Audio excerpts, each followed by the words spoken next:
the new joiners, you can go to console.aws.amazon.com and create your free account. It will ask for your credit card, and they will deduct only $1 from your account. Then you will have all AWS services available for you for free. Quota from each service. You shouldn't exceed the free quota, otherwise you will be charged. But the free quota is more than enough to explore all the services and even build like small applications. If I bought my credit card and exceed the limit, it will automatically get money from my credit card without permission? Yes. So just notify me before they get. No, you can set a notification alert. Okay. If it exceeds a certain amount of money, it will send you a notification. If by the end of the month they will. No. Once you reach the amount. For example, you will set a notification for $10. Okay. If it reaches $10, it will send you a notification. Can I set up a quota or something? You can budget. There is a budget. Yes, budget control. You can limit this. Okay. Okay, so once you have your account, it will give you all the services open for you. It might take like a half day after your subscription to have your account activated. So after you subscribe, it will not be active immediately. It will take some time, maybe half a day, 1 day, depends. But maybe the next day you will open, you will find your account activated. So you will open the console and start playing with the services, okay?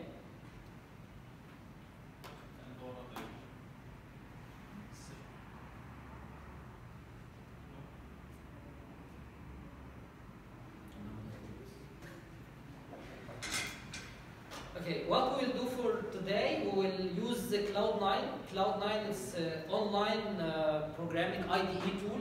It's supporting many programming languages you can use in Cloud9. Java, C#, Python, PHP, what else, Ruby, I think. Many services that you can do your coding online. Okay, so we'll use this tool. We used it before, and we'll switch to one region, another region, North Virginia, for example.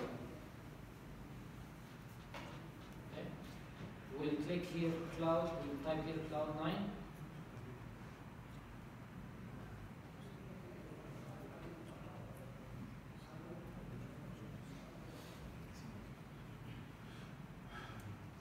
I have already one.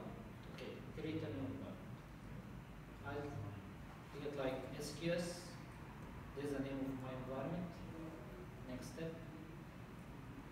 I'll select the type of instance, the family. I'll create here a new instance, EC2, or you can connect to existing one. I'll select the family, which family I want to use or host my IDE. So I'll select the T2 micro. This is the only instance eligible for free tier. Okay, this is the family. The family is a type of like a configuration of your server. It will give you 1 GB RAM and 1 CPU unit. You have different configuration, different families you can select. But we'll go with the free tier, the T2 micro. Cost effective saving, after 30 minutes, if your environment is idle, it will turn your EC2 instance to hibernate mode, so you will not be charged automatically. Okay? We'll go with the default IAM rule. It's giving me a summary about my configurations, create environment. As simple as that. I have now a server with IDE installed, so I can start coding online. What is IDE? Sorry? IDE is what? Integrated Development Environment. A place where you can code or put your code. And instead of, for example, in Java, you are downloading Eclipse. In C#, you are downloading Visual Studio. Like Visual So you don't need to do all this stuff. Like Visual Studio or something like this? Sorry? Like Visual Studio? All supported here. However, Yes, like Visual Studio. yes, you like Visual Studio. Browser. By the way, some of the programming language, it has some limitation for the online. Like Java and C#, they have some limitations on the Cloud9. However, if you want to do the basic things, it connected there, you can code and create your application. Now it's connecting. But Now, we can use another ID like Visual Studio Code and connect to. yes, you can. Even you can manage your team from here. You can define a team and share the same environment and start coding your life. It's a fully integrated service. By the way, Cloud9 it was a separate company and acquired by Amazon. Okay, I think now we have our environment ready. We have here SQS. I have here like a file. This file will, I'll share it with you inshallah. I'll send the URL. You can download this file with the steps required to configure your Cloud9 environment to run in Java, because actually I put this code in Java. By the way, the SDK, AWS SDK is available for all the programming language. If you are a C# guy, you have SDK for .NET, so you can download the SDK and start doing the same code in a .NET or PHP or Python or okay. So in this document, I'm just documenting all the steps required to have Java runtime configured in Cloud9. Okay. First, we want to check the Java version on our application. We'll create here. Here is our console. Okay. Is it clear or shall I zoom in on? Is it good? Yes. Good, huh? Okay. Java version. I'll check what is the version that I have. I have 1.7. Okay, which is good. I'm sure that I have the latest update. I'll type this command sudo yum -y. It's in our environment instance. This in the instance that I selected while creating the Cloud9. Everybody in the same picture. I have instance and I have the IDE. Whatever comments I'm executing here, get executed on the instance. Okay? Where did you get that Word file? Sorry? The Word file, where did you get it? I put it on the. Okay, once it finished. Okay, still almost finished.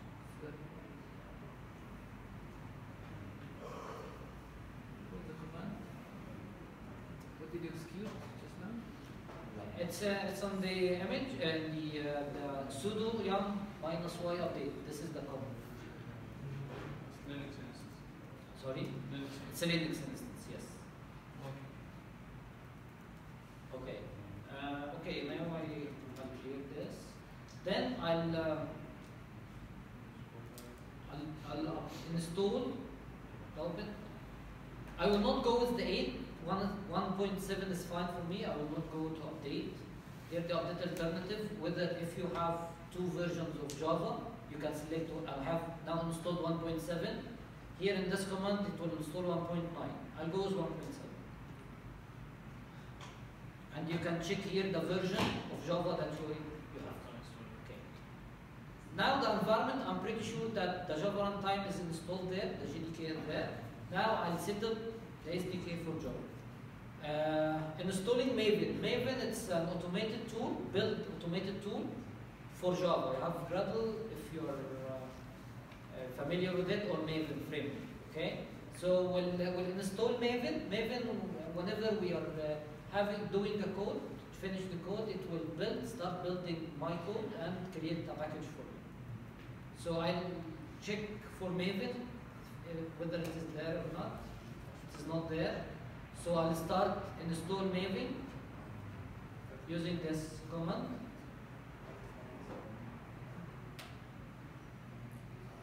It was quick. Now I get the repository, install, then I'll install Apache. This is all the prerequisites. So Maven will help me build, compile my code and build a package. I'll check for the version. Okay, now I have Maven installed with this detail.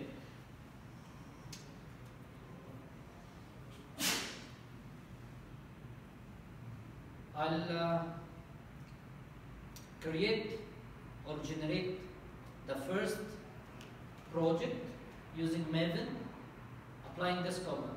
By the way, in the group ID, this is like the application, the package name, you can change it. Okay? Add the artifact ID, this is the application name. I'll use this default, so the highlighted ones, you are free to change it.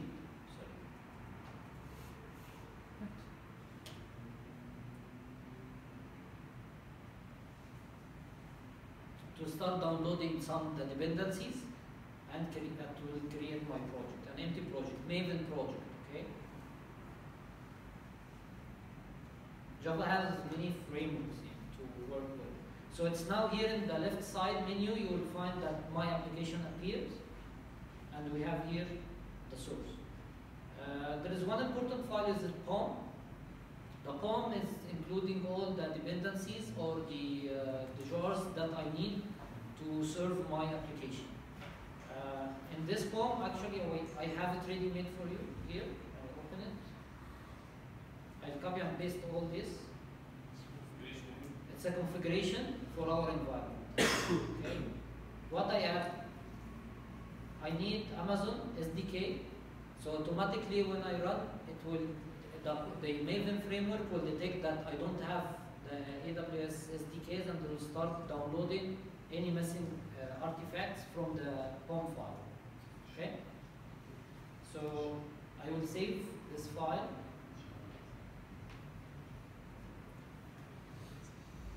Now I'll set the credential. For people who knows about IAM, now I created my instance. It's the standalone instance. It has no connectivity or permission to deal with any other AWS service. So the instance, whatever code I'm putting here, it will not be able to communicate with any other AWS services. If I want to call SQS service, it will prevent me from calling this. So I need to create a rule, create a new rule to assign it and assign it to EC2 instance. If we will go back, to my EC2 instances, which is hosted my IDE, running instance. I have here, this is the SQS instance for me, okay? If we will scroll down here, I found IAM rule. Where is it?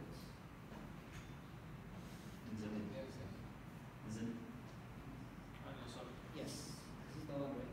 Okay, here's the one. I don't have any IAM rules associated to this instance, so I want to create a new rule, giving permission for my EC2 instance to deal with other AWS services. So in the services here, okay, let's do it the other way around. Here from the instance settings, attach this IAM rules, but I don't have currently like a new rule here. Okay, so I'll create a new one. Anybody lost? We are on the same page? Okay, cool. I'll create a rule now. Okay, I'll give it like full access to all the services. Okay, create rule. I'll create the services I created for my EC2. Next permission. I'll give it like administrator access. So this is the full permission. You can put tags, whatever. Tags is very important to manage your resources. The rule, Cloud9 SQS, for example. Okay, create rule. So I'll go back to my instance and refresh here. I'll find Cloud9 SQS. So now when I apply, my instance now has Cloud9 SQS rule, which means my instance will be able to deal with any service in AWS account. Definitely, this is not the best practice. You have to work with the least privilege for the services only that you need your EC2 to deal with. But we're doing this for sake of demo. Okay, now I have my instance able to deal with all AWS services. I have my IDE configured to run our Java project. Home configured to download any missing artifacts or GDK, or sorry, SDK. First demo, as per the demo here, I'll start with using SCQS SDK. This will create new queues and list these queues. Okay, so the code that we have here. Okay, we'll create here a new Java file, new file. We'll call it whatever. I paste the code here. What this code does? I'll give the file the same name, .java. Okay, so this is the Java file.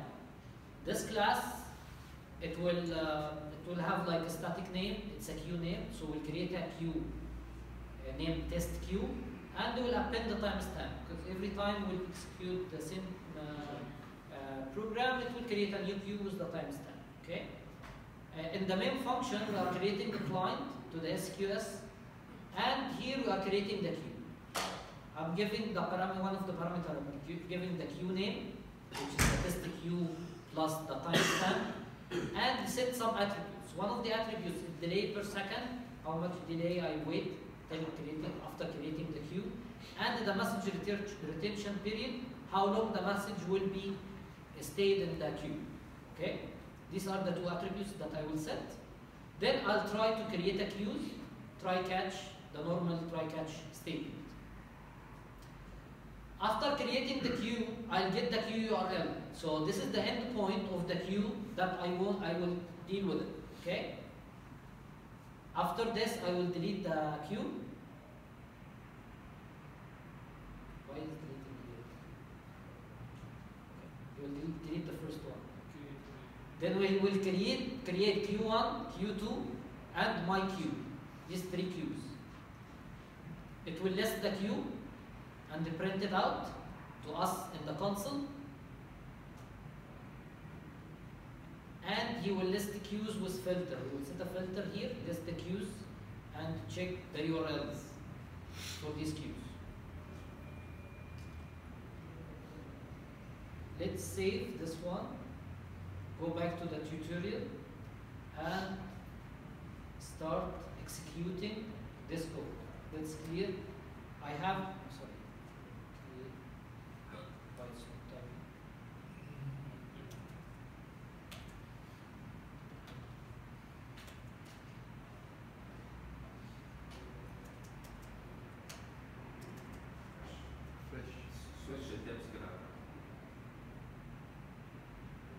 Okay, it will open the terminal again.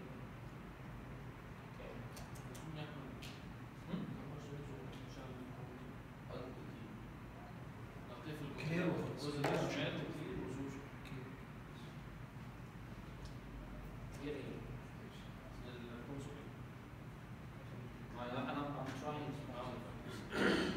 It's not responding. جرب ميوت تعمل خلاص.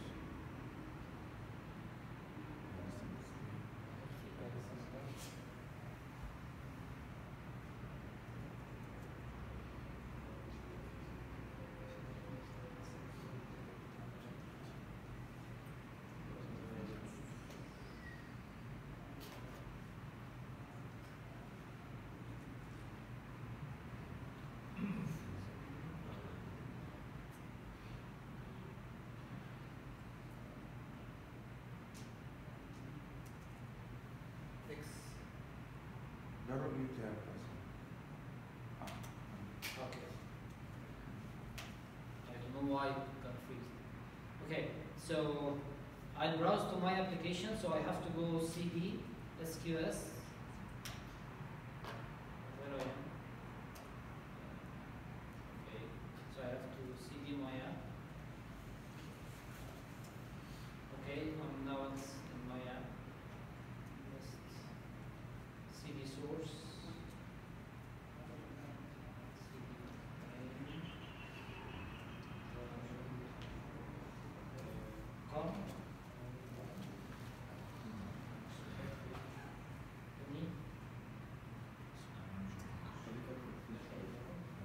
زوم ياخد شويه والله.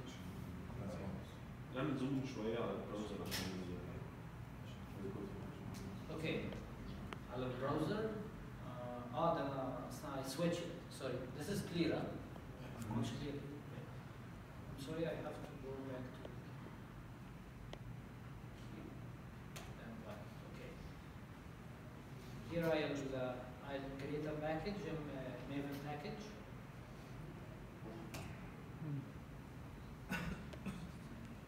So now Maven will start reading the POM, and for whatever missing SDKs, it will start downloading these SDKs from its own repository.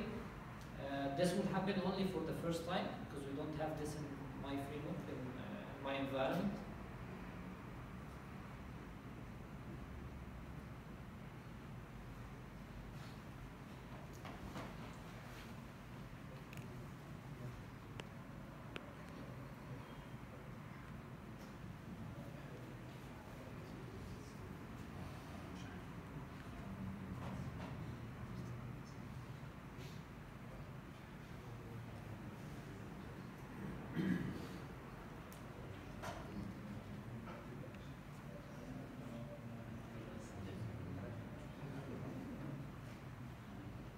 Okay, now let's start building the jar.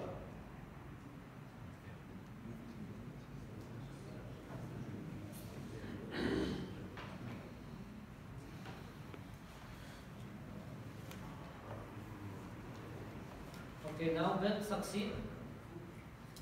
We'll start, we'll trigger my class to be executed. Okay, so this Java execution and the target will be my application jar, and I will call this package and execute the using queue class. So the using queue class will create for me the queues, and we will check it from the console. Okay.